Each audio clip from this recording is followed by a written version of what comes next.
Hello everybody and welcome. I'm laughing because yes, the NBL playoffs are here. Get involved. Hashtag NBL Overtime at NBL. There you go, all the socials.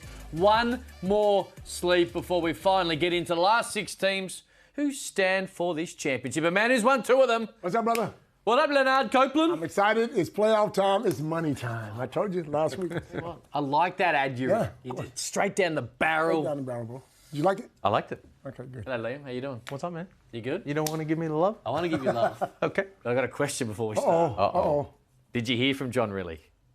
No, nothing. Nothing. You guys hear anything? I haven't heard. Did you hear?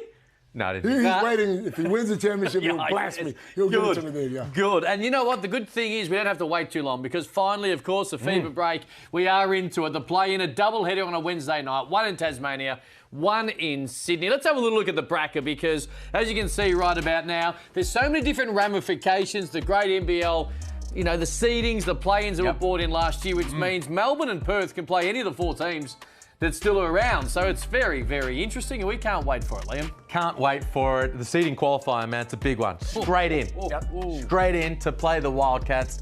It's going to be rocking down there in My State Bank Arena. And I tell you, if you lose it, then you're on the rocks because you're going to be playing a team who's going to come in with a bit of momentum. Sydney or New Zealand, whoever wins that will advance. And can't wait. Championship Series rematch. Right back in that arena where Game 5 took place last year when Angus Glover and his heroics got the Kings over the line. Huge Wednesday ahead. Now, early game in Tassie, 5:30, of course. A little bit of talk about it, trying to squeeze a doubleheaders in. I'll tell you this. These Tasmanians, they're leaving work at 2. Don't worry about it. The joint will be stacked. They may not even go to work. I agree. They might just be sitting around waiting for the game to get going. Bad idea, actually. I don't know who the actual premier is right now with Tasmania, but You they know should him, be make the calling call. to it. Used to be Rockcliffe, it is not anymore. Either which way, let's start there because this is a cracker. Tasmania continued to do what they do, while Illawarra, it is a fairy tale. A horrible year, things didn't go well last year. All of a sudden, Justin Tatum comes in and away they go. There's the head-to-head for the season. Of course, that was a wonderful game where the Hawks got over the JJs. The JJs dominated them. So the Hawks dominated them. Then the JJs should have won. And then there was an interesting call. But we'll start with you, Liam Santa Maria. Talk to me about the key matchup. Where does this game going to be won? Firstly, I can't see a reason why Tasmania don't win this game. None at all. No reason. The only all. reason is Garrett Clark. I think if he has the potential to be a game changer. So you're giving no chance to the Hawks? No, I'm just giving a lot of chance to Sounded like the no Jackies. chance, right? I just can't see how the Jackies are the form team, more so than Melbourne, more so than Perth. They're the form team in the competition. They're at home. Sure. I don't know if the home crowd there is worth 12 points. Oh, Damon, yes. But it's very, very helpful. It's an incredible atmosphere down there. They are rock solid across the board. The big 4, we thought maybe it was a big 3. Actually, it's a big 4. They've got Scott Roth, a head coach who is, who knows exactly what he's doing. Now, this for me is a key matchup. All NBL first team in Garrett Clark. I would say arguably the second best player in the league. Talk about the top 15 and what those numbers said a little later. And all NBL second team in Jack McVeigh, who you want to talk about rock solid, he's just ultra consistent. He brings it every night. He's unorthodox, but he's very, very effective. That's a headline matchup for me.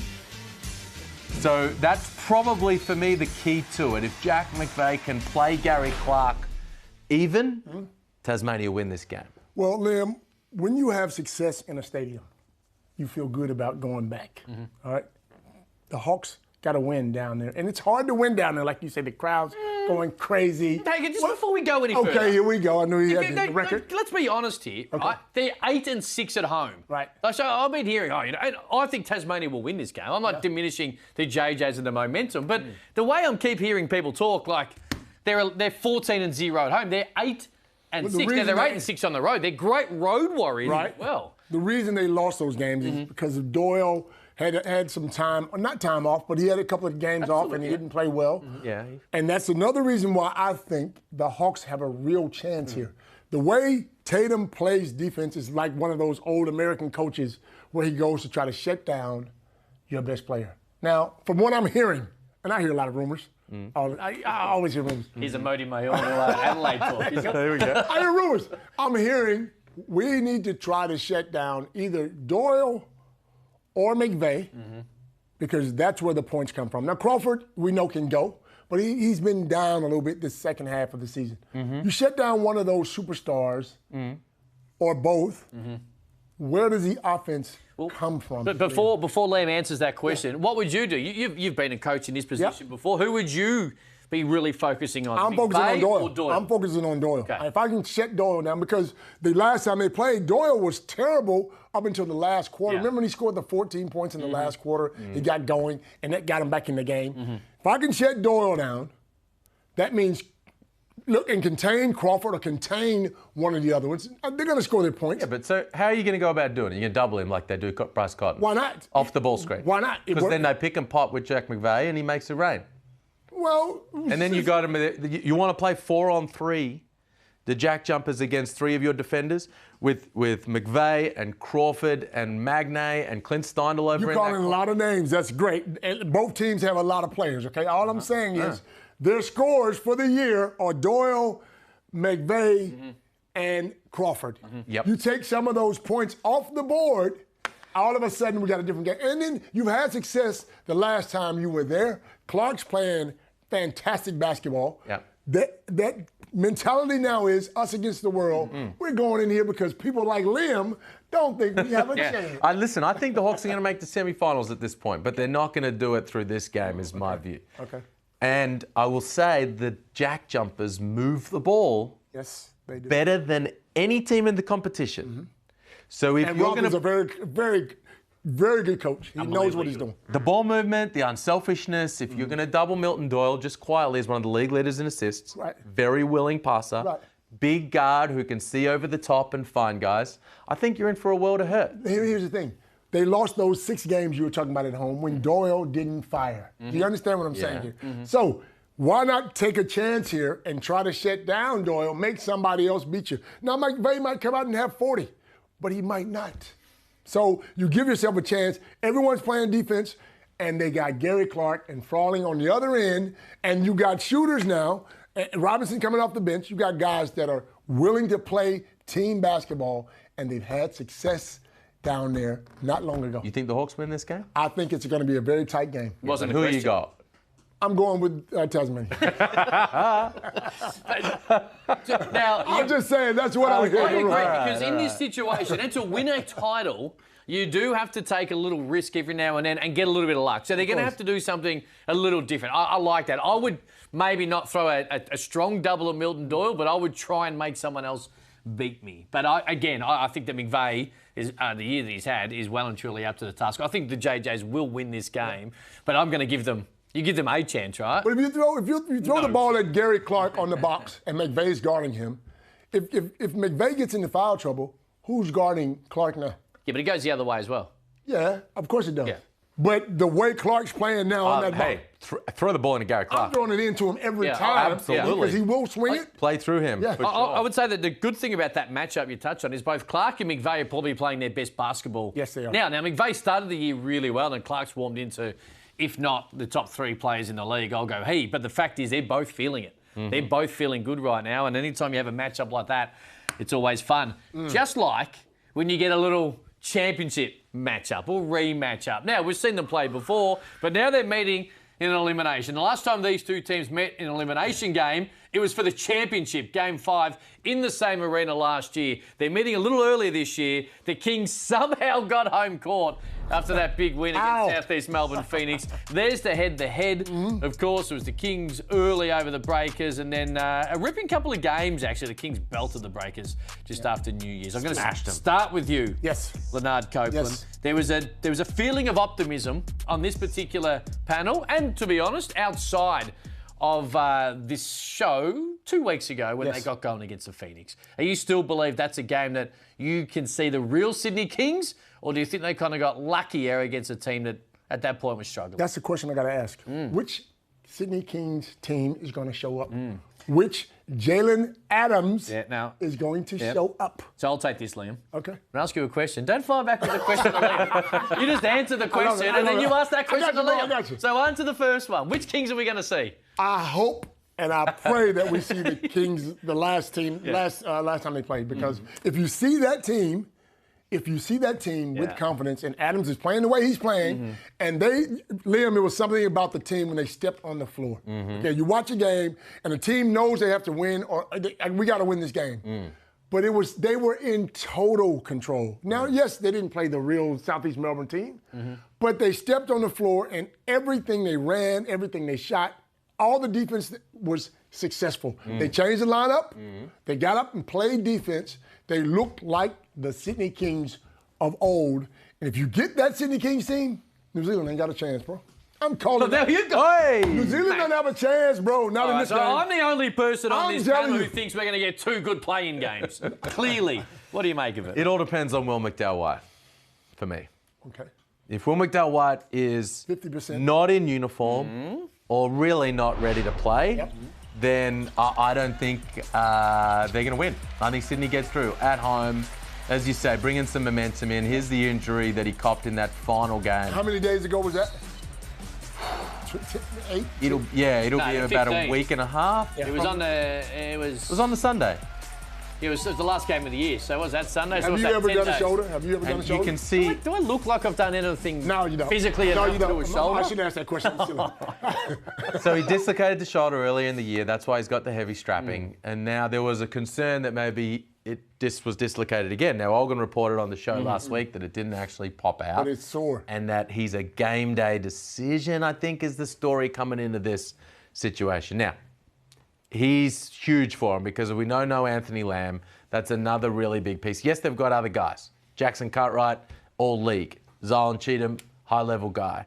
My guy Mantas Rupstavicius has played really well in the finals in Lithuania last year. He's built for these types of moments. Sure he is.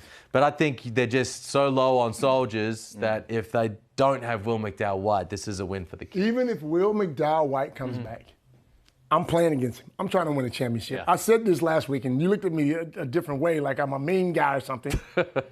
I'm used to seeing that tape. I'm going to put him in every pick and roll there is. Not trying to hurt him, but he's going to know that this is the real deal. This is for the money. All right? So even if he comes back, he's not going to be the Will McDowell-White of old. Right. So just like a guy who you don't feel is a good defender, you put in pick and roll actions. Sure. You would put him in to fit. And make him come off those screens and give him a little nudge here or there. That's how we did it back in the day. Now, I don't know if things have changed, but I'm trying to win a championship here. You understand? So I'm going to make sure, I'm going to test that shoulder and see where he is. Jackson Parker Cartwright, of course. Who is it? Jackson Parker Cartwright. Parker? Parker Jackson. I'm all over the shop today. That's all right, brother. You know what? He's just one of the best players in the league. He is. He was. And Jalen Adams, who is also one of those guys. I apologise. Great man. Here we go. This is going to be a wonderful matchup. Copes, talk to me about this particular matchup because Jalen Adams, we know how talented he is, but the situation is that at times he has been a little laconic over the course of this season. That's 100% correct. Now, if you get the Jalen Adams that played the last game and the one that we know can be the MVP, Jalen Adams pushes his team forward and carries him. Now, this guy, right now, like Liam said, without Will McDowell-White, he's sort of on an island doing it by himself. When I say by himself, I'm not saying other guys aren't going to score, but he's got that ball in his hands more than usual without Will McDowell-White, okay? So, double him, get it out of his hands, make somebody else beat you. I keep telling you that works. So I will say that the theory you have with Tasmania, I think works. Yeah, I agree. Specifically in this situation because you don't have, unfortunately, you don't have those guys that are going to be able to stand up. Anthony Lamb isn't there.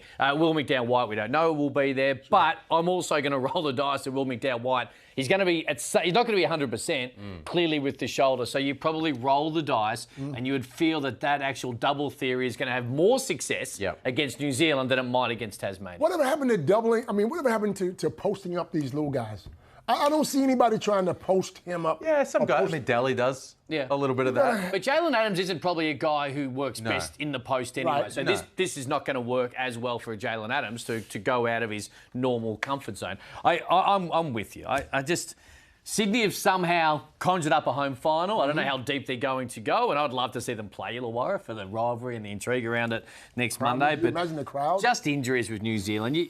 It sucks. They've had, in the last 4 years, they've barely played New Zealand. The year that they finally got some luck, they went to a Game 5 of a grand final and came oh so close.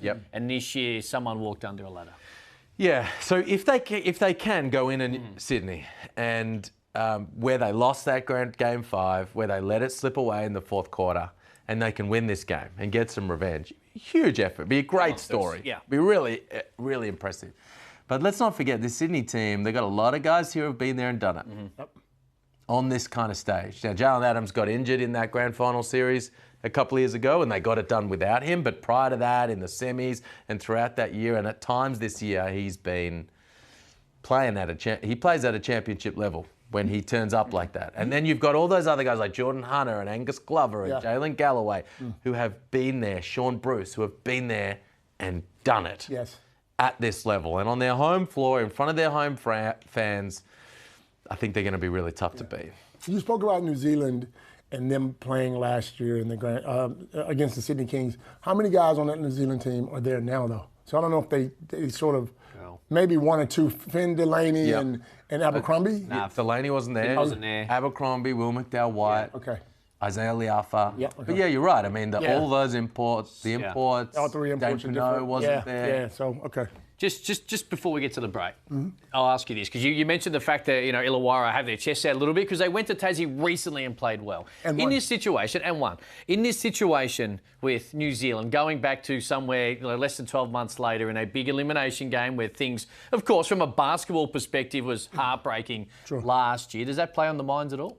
Maybe on the coach. Like I said, with the other guys that were there last year, but I don't see the whole of New Zealand saying, we lost last year, we got to get back and get this win, because it's a totally different team, 3 new imports, you know what I mean? So it's a different What vibe. might play on the mind a little bit more is when they just got whacked a month ago. Yeah, that's right. In that building, and Jalen Adams gave him 40. Yes. That might be in the back of the mind a little bit more. I think he's the most integral player in the play-in, Jalen Adams, because if he shows up and plays to that level we know he's capable of, and we've got glimpses of which is that game, Sydney can believe they can get some momentum and at least get to a semi-final. And that's the big thing. He is by far the most integral to any of these teams' success, these 4 teams about to play. Would you dare say, if Sydney play well tomorrow night and get that momentum going, and then end up winning that second round with momentum, and a team like Melbourne or Perth sitting there waiting on them. Melbourne waiting on them. It is so hard. I keep telling you guys, it's hard when you got to sit there and wait on a team with momentum coming at you. I'm just putting it out there. Don't get Cam. I'm not just putting it out there, bro. I'm just putting it out there. Do you want to have a little wager? No, sir. Sydney no, don't make the sir. grand How are final. your wagers going? I won't bet my hair on Sydney because you don't know what's going to happen. This is what will happen. I think they will beat New Zealand in a close contest, and I think they'll play Illawarra. I still think Illawarra have been able to have them this year. They get on a run. If they were to make a semi-final to play Melbourne, we'll all dive in like Melissa Wu, the Olympic diver, and then they'll lose. So I've got, when we sit back down here next week, Melissa Wu, I've got Perth and Tassie, Melbourne and Illawarra. Yeah. Anyone have different? Melbourne, Illawarra. No. I love fairy You tales. got Sydney getting all the way through? Not all. We don't know which Sydney we're going to see. You asked me that question. If I knew which Sydney we're going to see, I'd say Are you more confident about Illawarra turning up or Sydney? I'm more confident with Illawarra turning up. There you go. Probably the same thing. Hashtag NBL Overtime to get involved. Hit us up, all the socials. This is what's happening. We're excited. Playoffs, play-ins, whatever you want to call it. It starts tomorrow night. A quick break. All the news coming your way next.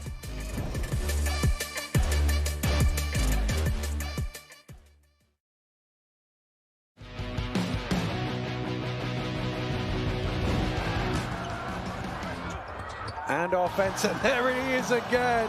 Zakarsky with another jam. Now we're hearing the noise levels rise in the arena. It's been pretty quiet. Driving baseline, and that's a beautiful finish at the rim for Bannon.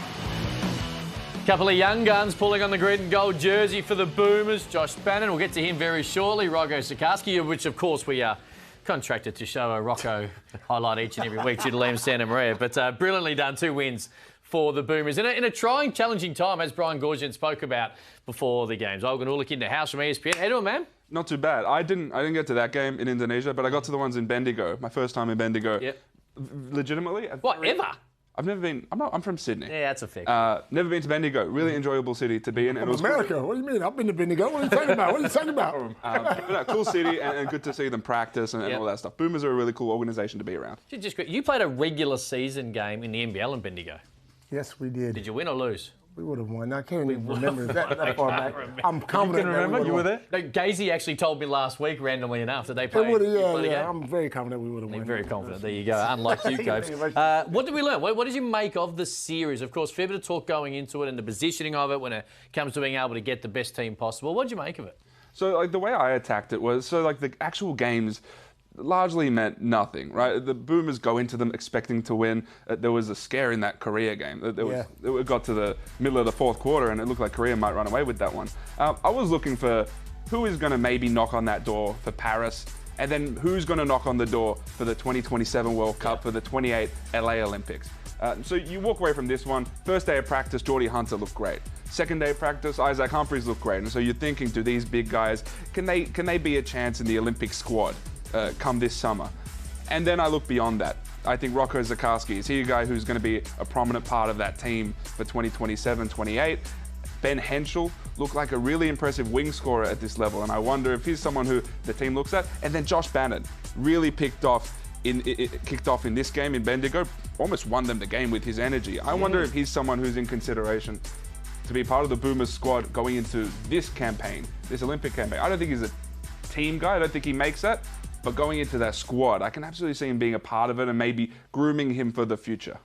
Yeah, no, I think it's a good call. It's weird that they're qualifying for the Asia Cup. Like, surely, I don't know, maybe if you're the champions of the Asia Cup, you shouldn't have to qualify for anything. I don't know. But it was an interesting game, the Korea one. And Josh Bannon came up huge. Double-double. Obviously, Nick Kay was 20 and 10. And, other guys might have scored more, but I thought he was hugely influential down the stretch. There's no doubt there's a couple of those guys, Rocco, Ben Henschel, who are going to be key members of Boomers teams, I think, in the future. I think Josh Bannon was the guy that I took the most away from those games. He's a guy that maybe just would need some injuries, but he should be at that camp when we get to for the lead up to Paris. There was a sort of sentiment that went around NBL teams when Josh Bannon signed in Brisbane, which is a young Nick Kay, or like a Nick Kay light. We spoke with Josh Bannon after that game in Bendigo. He mentioned working with Nick Kay after practices.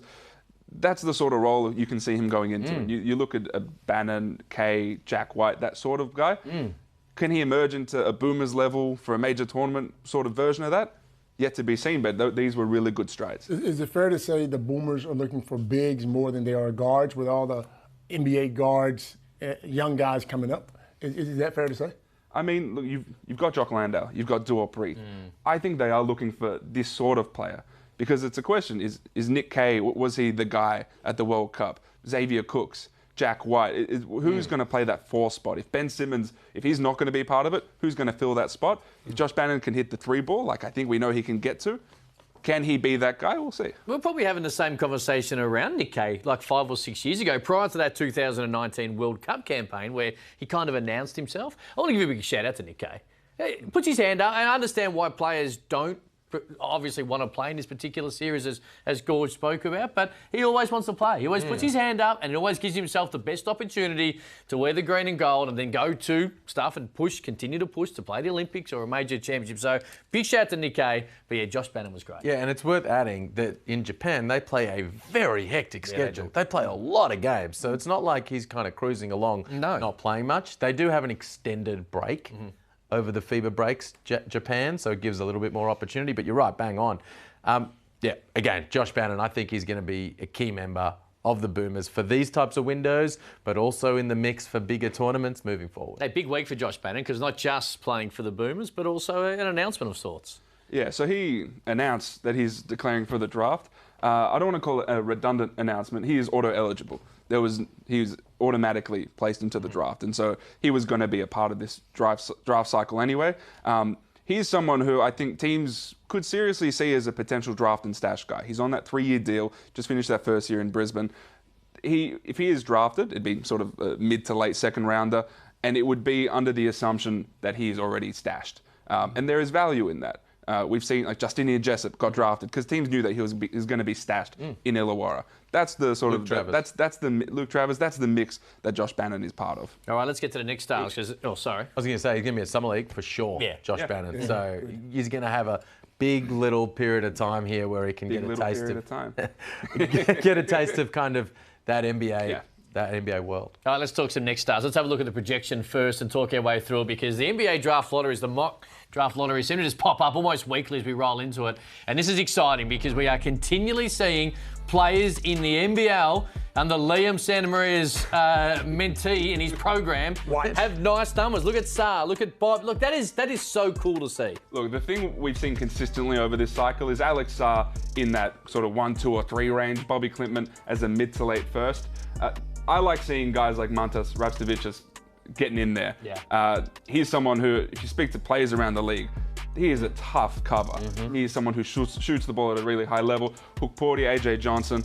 And then we saw the 2025 mock drop today from ESPN as well. And, you know, AJ is in, that one. Trenton Flowers is in that one. Alex Tui comes in at 48. You got Rocco as a late first in that one too. And so we're going to hear a bunch of next stars, a bunch of NBL guys being called out by Adam Silver or otherwise on draft night. Legitimate question. Are you going to be in the green room? You haven't answered that question yet. I agree. I need to get an answer. I'll get Are you that waiting? answer. You're waiting on an answer. Can I? I will get that answer. I'm in conversations around that. But I will ask you another question. Yeah.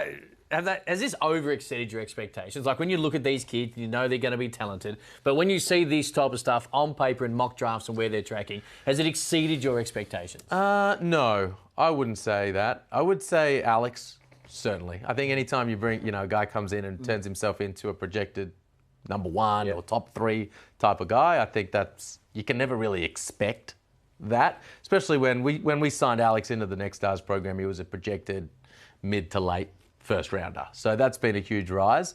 I'm really excited about the number there for AJ Johnson. That was probably, you see the differences between what Sam Vecini had in The Athletic and what Jonathan Gavoni had in ESPN. Obviously, Ravstovicius, one had him in, one didn't.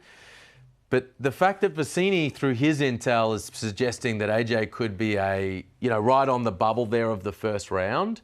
My understanding is that's based on the fact that NBA teams they've become more and more intrigued with AJ throughout the second half of the year. Now, obviously, the minutes haven't been huge, but there's a potential, Olgun, I'm not sure what you're hearing in this space, for a team that sort of take a high upside swing on this kid and say, yeah, it's going to take a couple of years, but we're going to go on that journey with him. Yeah, the context of the draft is important. This 2024 draft isn't particularly strong, right? NBA teams aren't going into this thinking they're going to get stars. That's why the trade deadline wasn't that exciting. It's because I don't think teams are ready to go all in on this draft. The thing that they are willing to do, though, is try to find like a diamond in the rough. Who is the guy who has potential that the picks aren't as valuable, but if you can use one of those picks and find an AJ Johnson, and he then, you look at the indicators with him, the athleticism, the size, the physical kind of attributes, can you look at that and think, all right, is this going to turn into something in 1, 2, or 3 years' time? It's the similar argument for Josh Bannon,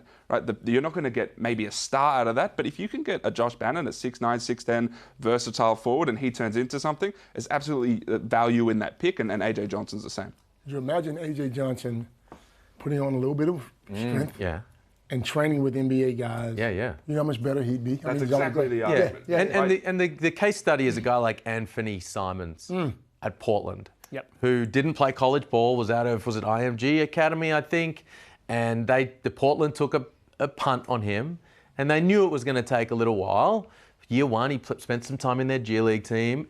He's now a 20-point-per-game guy for the Trailblazers.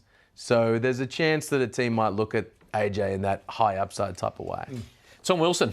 A lot of basketball fans will know him. They knew he was talented. We've seen him at the Kings for a little while you were there. Then he went and played AFL, or at least was on an AFL list. But now he's back in the NBL 1, and there's some teams just asking the question about his future. What can you tell us? Yeah, so Tom Wilson, he was the captain of an under-17 Australian junior team, an under-19 Australian junior team. He was up there with Dejan Vasiljevic, Isaac Humphries as sort of the stars of that under-17 team. And so if he stayed with basketball, there's a good argument that he could be at that level as sort of one of the marquee guys, local guys in the NBL.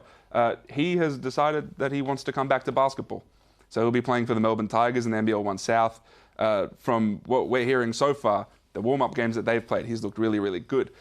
Teams got wind of Wilson trying to return to basketball, and so I'm told the Brisbane Bullets are one team who sort of sniffed out some early interest in him. They asked the question real early on him, and the Southeast Melbourne Phoenix as well. They're a team that brought him in for a practice, and I was at one of those practices a few weeks ago. Outside of Mitch Creek, he's maybe the best player there, right? He is super talented. Yeah, I spoke to Drewy today. Drewy reckons he's played in 4 practice games and he's averaging 30 points. Drewy goes, and his body's just amazing, and he's smart, and he's playing great, and his tan looks good. I'm thinking, okay, Drewy. But Drewy shows he's really, really can play, and it looks like he hadn't missed a beat. Andrew Gaze obviously coaches that Melbourne Tigers team. From what I saw, physically he looked great. Just you got to think 5 years as part of an AFL strength and conditioning program. Yeah. But what surprised me was the shot is still there. The smarts. The touch is there. So it seems like there's a real NBL player here. You would feel that if he has a good NBL 1 season, which all things seems to be suggesting he will, he'll be in the league next year. That seems to be the whisper around. I think so. And he's not going to be expensive, right? So you're going to get him at a relatively cheap minimum price. Or maybe not minimum, but he probably won't be overly expensive. Yeah. You're sort of betting on him reaching his potential in the future. And I don't think there's going to be a crazy role for him immediately. But if there's someone you're going to bet on, it was one of the stars of the. He's been an Australian Boomer before. Yeah. Right. Yeah. He was one of the most highly touted prospects in Australia of his age group.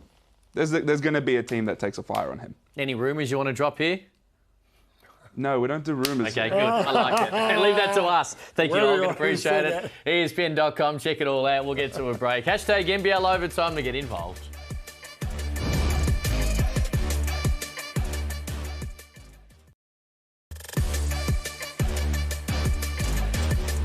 Right around Australia on the eve of the play-in and the playoffs here in NBL 24. It is NBL Overtime. Leonard Copeland, Liam Santamaria, Cam Luke. And right now, just a little look at someone might benefit from a change of scenery, Liam. And the fact this season is done, of course, we're getting into the off-season for a couple of these teams. And really, it's right about getting your roster right to be able to be in the situation that you're playing in the playoffs. Anyone come to mind who's benefited in the last couple of years from this particular situation? Yeah, there's always guys that benefit from a change of scenery. I think of a guy like Keanu Pinder. When he moved from Adelaide to Cairns, his career flourished from there. I think about a guy like Jack McVeigh. Yes. You know, going to Tassie and what he was able to blossom into. It's interesting because these teams that are out now, Brisbane, Cairns, Adelaide, Southeast Melbourne, we've been looking at it a little bit recently from a team perspective. If you're this team, what do you need to do? But it's also, I think, interesting to look at it from the player perspective and go, who in these squads could potentially benefit from entering free agency, looking elsewhere and getting a change of scenery? All right, we'll start us off. Who you got? I think Bull Qual. Okay. From the Taipans. He's had 3 years. I love Bull Qual. High-level guy. Was one of the top free agents last season. Can hit the three. Has added a bit of jiggle to his game, an ability to get to the rim and operate a little bit in the mid-range.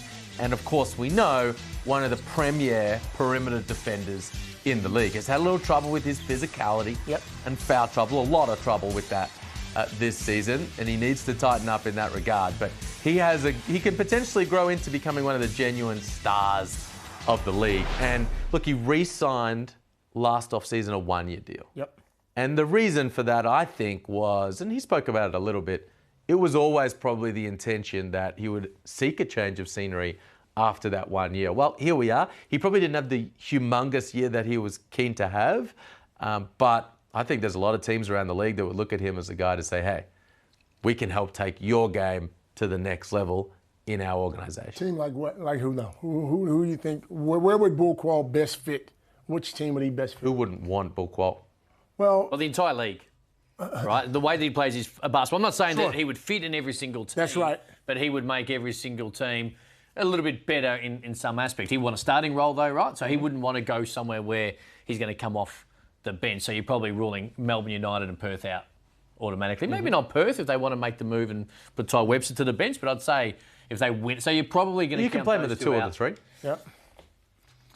He can defend the 3. I'm not saying he can't, but you would probably then you're looking if he's going to say Perth, for example. If he was to end up in Perth, you're going to go with less imports. Would you look to that? I wouldn't hate doing that if I was a team to say, would I sign like Melbourne United have done? They're going with 1 import because they've got quality local talent throughout. Sure. I like him. He's going to be an absolute player in this league next year as a starter. So that's where it's interesting. I like it. So his fresh start is more about, that he's in that time of his career more so than having to get out of Cairns, right? Yeah, I mean, he and Adam Ford have been great together, right? Ford, Adam found Ford him. just plucked him out of the NBL 1 South there. I mean, he found him at college. Yeah. He would follow him at Detroit Mercy, and he knew who this kid was, but he was one of the only ones. Kid out of Canberra, and he followed his progress. It's not about moving away from Adam Ford or moving away from Cairns. It's just sometimes you get in a point in your career where you might benefit from a change of scenery. Yeah, first start. Hit me. Who you got? Kieran Galloway, Okay. Adelaide. This guy can stretch the floor. Yep. He's long. He plays defense. Doesn't cause any problems at all. Look how he runs like a gazelle. I just think now that with Ninnis being the coach, he's not playing as many minutes. Could you see him playing for a team like a New Zealand where he's the pick and pop for Will McDowell, White, or PJC? They get into the basket. He pops for the 3 because he's had big games, 13 against Brisbane, 13 against the Hawks, 23 against Southeast Melbourne. So he's capable of scoring, but he's long, he plays defense, he's athletic, great pedigree. Imagine him playing for another team and getting, he didn't have to start, but getting more minutes, major minutes, because I think he's ready to explode. Did previously play for New Zealand before moving across to Adelaide. I don't hate it. I think Scott Ninnis really likes Kieran Galloway. So that he would be a priority for them to re-sign. Isaac Humphries, Kieran Galloway for sure. Wiley? Is Wiley going to be? Because if Wiley's going to be there, somebody's not going to play. Right? And if Wiley's there, he's an import, he's going to play. If Isaac's there, he's going to play. But you said not a starter. Well, that's right, but you want him to play more than 3 minutes or 5 minutes a game. Well, no matter where he goes, he's probably not going to be a starter next season. Right. So he's either going to play behind a high-level local or an import. You're comfortable with that? Of course, but like you said, sometimes you need a fresh start. Now, I think he's on the verge of being a very good player. He's got the size. He's Australian talent. He can shoot the ball. As you see, he's a team player. He runs the floor well. The Galloway boys did great this year. You understand what I'm saying? So give him a chance. Let's just see what he can do. Because didn't he start a couple of games for Adelaide? He did. When Wiley was out, what I like about him is his ability to step out and shoot from the perimeter. So I think it was the Southeast Melbourne Phoenix game. Again, not really wanting to whack Southeast Melbourne Phoenix here, but the fact is they were probably on their last legs by that point out at Knox, and they belted them. But his ability to be able to step out, and when you got Isaac Humphries inside, freeze the floor for the other guys. Joe Cal and DJ were the 2 benefactors. Name another team that has a 5-man that can shoot like that, though. Well, I think it's a good call. And if a team would do very well to pick him up. Of course. Straight away. I'm going after him. Mine's a little different.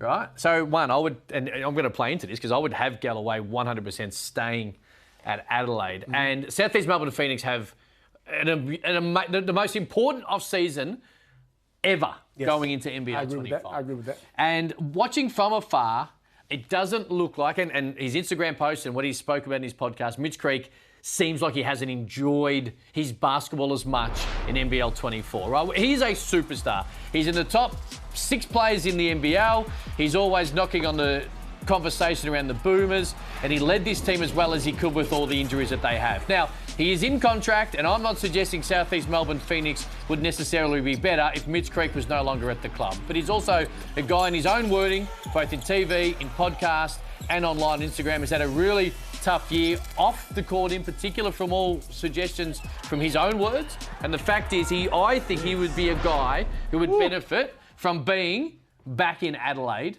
And Adelaide are this particular team who go all Australian next year and don't have imports. Wow. Hold on. Wow. He has the face of the franchise. Face of the franchise, I know. And I'm not saying... He's under contract. He would have... Absolutely. 100%. I am simply talking from on the outside in the stand looking in. Maybe it is time to look at everything in the franchise. Mitch Creek, if he's at that club next year, which I fully assume he will be, will lead and be one of the best players in the competition again. I have absolutely no doubt. No doubt. But I also don't look like he enjoyed his basketball. Now, seems like there's stuff away from the basketball court. Yeah. He had some injuries as well. Maybe everyone needs a fresh start at South East Melbourne Phoenix. And I think Adelaide, right now with Scott Ninnis, with Isaac Humphries obviously looking, Vasilovic locked in, someone like a Galloway who I really like, they are the team I think that might go all-Australian, or at least look to have less imports than they have previously. You know what's the most important part of that? I love Mitch Creek at South East Melbourne Phoenix, and it would be great to see him lead them all the way back to that championship. But something within the club, they need to look at everything. Yep. And he hasn't enjoyed, again, I should say from the outside looking in. The most important thing you just said there is his enjoyment. You can make all the money in the world, you can be the biggest superstar in the world, but if you're not enjoying what you're doing...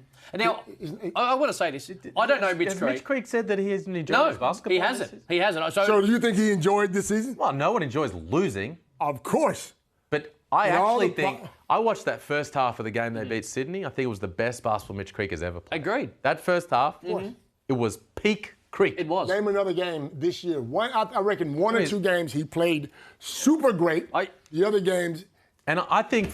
That when you come in at the start of a franchise, you're the franchise player, you're the cornerstone piece. They nearly got to the championship series in year 2. It's been a rough couple of years. Man, it would mean so much to him, I think, to stick fat and take them to where he's been trying to get them to go. I don't disagree with any of that, and I want to just on this record, I don't know Mitch Creek from this type of conversation. I haven't spoken to him about this. I'm simply sitting in the stands looking in. Now, they're going to obviously reassess everything. I think that he would also probably benefit from having someone who takes a bit of that public pressure, face of the franchise pressure off him as well, which the South East Melbourne Phoenix probably haven't done or haven't been able to do. And that's not on them necessarily. Bryce Cotton handles it really well. Chris Golding handles it really well, but Golding has a great deal of help when it comes to Matthew the build of the rest of the roster. Exactly. So something needs to change. So I'm just from the outside looking in. Mitch Creek is a superstar in this league, and I felt like at times he hasn't maybe enjoyed his basketball. Is he from Adelaide? No, he's from Victoria. He's a Victorian. He played in Adelaide. Yeah, he did. Yeah. I would have a look at having that all-Australian lineup close to it if I was in Adelaide. So there you go. Does he need a fresh start from a basketball perspective? No, because I thought he was really good. But maybe they're going to reassess everything. We'll see how it goes. Okay. Hashtag NBL Overtime. What do you got? You got something? I'm happy. You got a smirk? No, bro, I'm happy. Off the top rope. Great. Plenty more on the other side of this. Wow.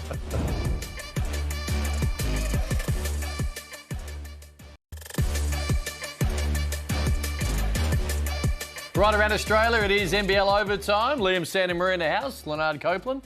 Cam Luke. Yes or no, Sting? Oh. Debuting. I assume it's going to debut in about 10 minutes' time. Okay. Let's get to a fair bit of news broke around the coaching ranks since we were here last. Of course, Scotty Ninnis. He got the job at the Adelaide 36ers, and Justin Tatum, as he tries to take the Hawks all the way to the championship, has signed on as well. Wherever you want to start, Liam, which coach do you want to start about first? Let's start with Justin Tatum. Take it away. He's about to coach in the playoffs. Well done to the Hawks for getting this done. Yes. Had to make sure they didn't mess around. They want to re-sign guys. They want to re-sign a guy like Gary Clark, for example. Who knows? I don't think it's going to happen, but in a few days' time, they might be out of the playoffs. So you want to have some understanding. You want to go into these big games with some knowledge of who your coach is going to be. Had to get this done. Got it done. Multi-year deal. I love it. We called the game last Sunday. Was it last Sunday? Yeah.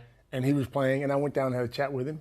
I said, bro, what's the deal? When are you going to sign? He goes, I don't know. They're dragging their feet. What's going on here? So I came back and said, Liam, what's happening? And I think Matt Campbell came over and just said, look, we're trying to get things done. And luck for him, he got it done. I think he wants to be here. I think he's very happy with everything. I'm not sure who it was, but someone might have floated in the media that, he's open to other opportunities if they arise, which all of a sudden turns into Hawks going, hang on. Well, hang on. So you hear that, if you want him, you got to go get him straight away. And to be fair, he earned that right. Now, not that there's a great deal of coaching opportunities available, but absolutely, if you leave him there too long and they go on this magical run, I still think he signed too early because they win the championship. He might have left some money in the bag, which is a little tongue-in-cheek, but the fact is that they had to lock him up, and they did. Yeah, well, I think he would have also known the importance of the timing. Yeah. Not just for his own bag, but for free agency. Yeah, true. And for re-signing guys. Yeah. Again, if Gary Clark is going to want to know who's going to coach the team. And he's got to be a priority re-signing, right? 100%. Oh, yes. No Gary Clark, no win, bro. Oh, hello. You need him. Scotty Innes. Of course, Olgun on this show said last week that Brian Gorge was almost about to sign, and then he changed his mind. And then once that was sort of made fairly clear, Scotty Innes, who most certainly played a big part in the resurgence of the 36ers. He didn't lead all the way to the playoffs like it has for the Hawks, but there is no doubt a better feeling, a better vibe, and most certainly a better team playing in front of a huge Adelaide crowd each and every week. The fans continually deserve pats on the backs, but once the Gorge was out, Ninnis was in, Coach. You like it? He's a good man, too. He's a good guy. He's an Adelaide guy. He knows the game. The players are responding to him, which is more important than anything else. They should have done it a long time ago, but I'm glad he got it done. I'm happy that he got it done. They should have done it a long time ago. So you think they shouldn't have even entertained Get it done, Gorge? man. He's an Adelaide guy. These guys respond. You see the difference? They responded to No him. doubt they were better. I agree. They're winning games. The players like him. Yep. You know, you had Vasiljevic and other guys doing interviews saying, let's get it done, let's get it done. They like the way he coaches. And I think he's got a little help there. Brett Maher, everyone's chipping in, helping out, trying to get things going. They want that old Adelaide feel back, which is a good thing. The best part about this is he's finally going to change his voicemail message.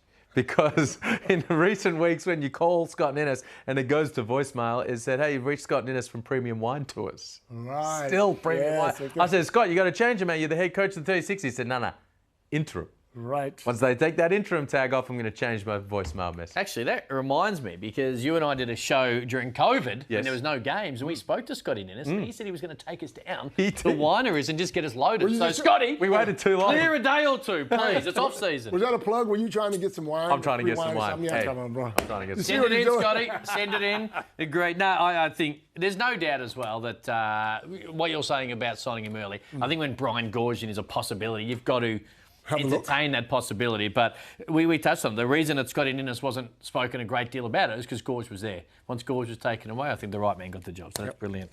All right, Derek Rucker. He's top 15 players in the NBL. I'm not going to talk about it too much. Here we go. Have a look. So he's got Bryce Cotton at 1, Lamb, of course, CG, Adams, Creek is JLA, Milton Doyle at 15, Isaac Humphries had a great year, Magnay, when he was on the court, has been really influential. There's one particular player probably not on there, Liam. Or what sticks out for you? You wanted Josh Bannon? Where did you want Josh Bannon? I think Bannon was 17 in my book. There is no Nathan Sobey, which seems to be the general conversation. Okay, yeah. Hey, firstly, big shout out to Ruck. This is, he's done a great job here. Yeah. You can pick apart this, that, and we're about to do it. But and Nathan Sobey is probably the primary talking point in that regard. I would have had him in the top 15 if it was my list, but this is Ruck's list. He does the homework and he's put in the time and the effort, and good on him for going out on a limb.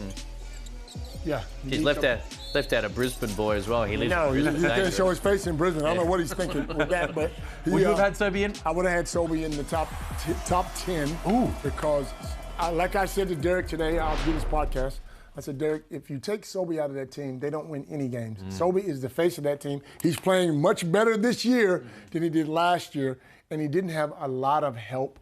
I'm bad on the imports. The imports didn't stand up for him this year, but he still carried that team, and they almost got to the finals. So I feel like, Sobey should have been in the top 10. I love him as a player. He's part of the Boomers and the Rose Gold. He is in the top 15, in my opinion. I would have. Isaac Humphries had a great year, but I would have had Nathan Sobey in the 15 and Isaac Humphries sort of knocking on that door. What else? I would have had Gary Clark in my top 5. I would the way have had he's him playing. Maybe, and Jalen Adams is a superstar. We know that. He's ex-MVP. But he didn't have the best year. I mean, he still played well, still got his numbers, but the team. But what Gary Clark has done, to me, he deserves to be. I would rate Gary Clark high. Just on the Jalen Adams one, because this is what we do in sport. We judge someone on the standard of which they set. Jalen Adams, as I said earlier, has had a laconic, cruisy way about him at different times, but has had a really solid year, just not the MVP year of a couple of years ago. Right. The other thing is Ruck's made this choice. It's not a regular season award. He's not said, this is your reward for what you did in the regular season. Right. It's just right now, if I was to say who are the best players in the league. So let's see what Jalen Adams does in these finals. Right. Let's see what Gary Clark does. Because at the end of the day, Ruck might be saying, hey, listen, Jalen Adams just took them right through the play and all the way to the semi-finals, and he's vindicated for his choice to have him top 5. Hashtag NBL Overtime to get involved, or you can just find D Rucker on Instagram. We're going to get to a break. Yes or no? Something a little bit different. I've actually done this once before, but never with Liam Santamaria. That's coming your way next right here on NBL Overtime right around Australia.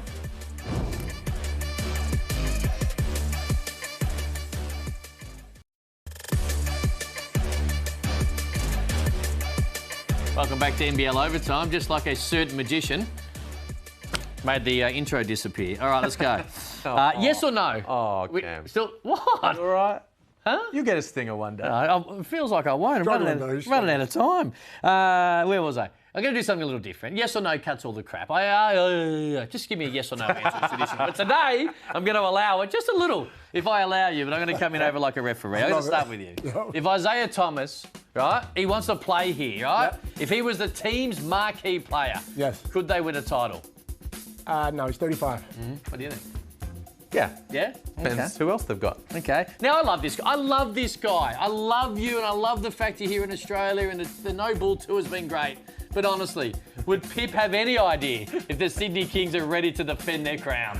No, he probably wouldn't, to be honest. He's in Sydney today, so you never know. He might be able to see. He got asked the question. He had to have an answer. True. Hey, will the 3 weeks off between the end of the season and game 1 of their semi-finals drastically hurt Melbourne and Perth? Drastically is probably the wrong word, but it can hurt both the teams. So yes or no? Will it hurt them? It will hurt them. Will they be sluggish? Should the NBL consider starting earlier the season? Consider? Yes. Yes. Okay. Do you believe Probably that not. Brian Gorgian legitimately pulled out the Adelaide job because of his friendship with Sweden? I don't know. Yes. You do? Yes, that's a yes? Hold on. What do you think? You clearly think no.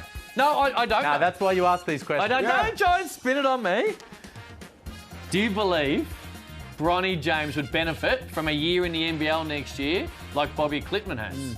Yes. Coming out of college? Love it. Yeah, didn't quite go all that well. You like Let's do it. Well, touch base with him. Seriously. I'll call him for you. LeBron keeps hitting me up. Oh, yeah.